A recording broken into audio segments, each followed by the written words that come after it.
Good morning, my fellow scientists. It is Tuesday, April 11th, 2017. I want to talk to you about battery voltages. Battery voltages came up in a question by an astute commenter on the glass sodium-ion battery video I did a few weeks ago.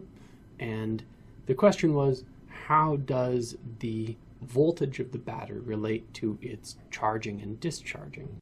And this is an interesting question because I think we all understand that the voltage has to go down as a battery discharges, but we also know from experience that if you have a battery and you put in a flashlight and you turn the flashlight on, the flashlight stays at essentially the same brightness for hours until finally it runs out of juice, and then the brightness goes down fairly quickly. So that seems to be weird, and it confuses a lot of people when they try to figure out how charged their battery is by looking at the voltage. That really is not a good way to look at your battery.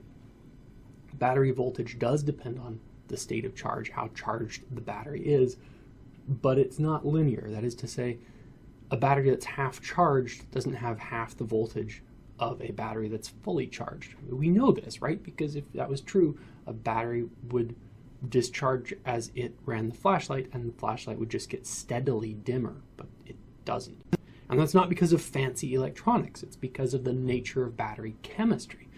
The voltage on a cell is predicted by the Nernst equation, where E sub cell right here predicts the voltage that you would read if you connected the voltmeter to the battery.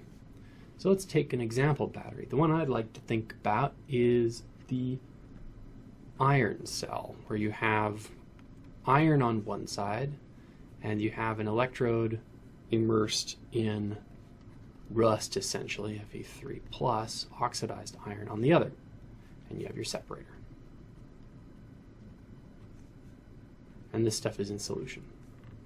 So the iron is going to dissolve to Fe2 plus, and it's going to give up electrons. Those electrons are going to flow over to here, and they're going to reduce the Fe3 plus to Fe2 plus. Okay. So the net reaction here is iron plus oxidized iron goes to less oxidized iron on average. And this reaction has a standard voltage associated with it. It's about 1 volt, give or take a bit, being very approximate. That voltage does change as we use up our iron and our iron 3 plus and produce iron 2 plus, but it doesn't change linearly. That is to say, when half the iron is used up, we don't necessarily see half the voltage. The precise voltage is predicted by this change in Q, which we're going to calculate by looking at these terms down here. So Q is the concentration of Fe2 plus over iron and Fe3 plus concentration.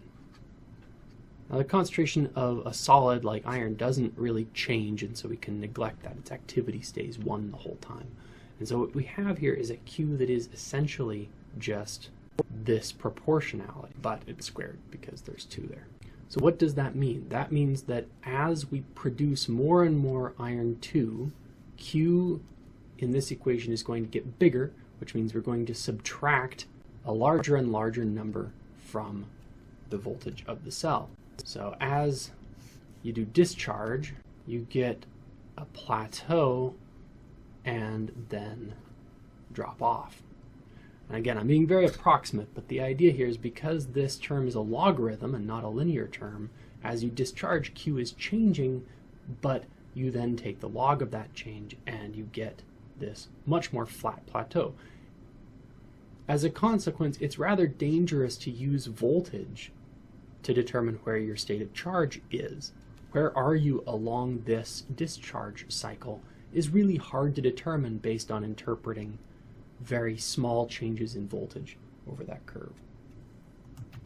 But ultimately, yes, as you discharge it, Q is going to increase, which will cause the voltage of the cell, the electrochemical potential of the cell, to decrease. You can plug that in to Excel if you really want. This is the amount of voltage you get as a function of the amount of your iron 3 that you have used up in the reaction.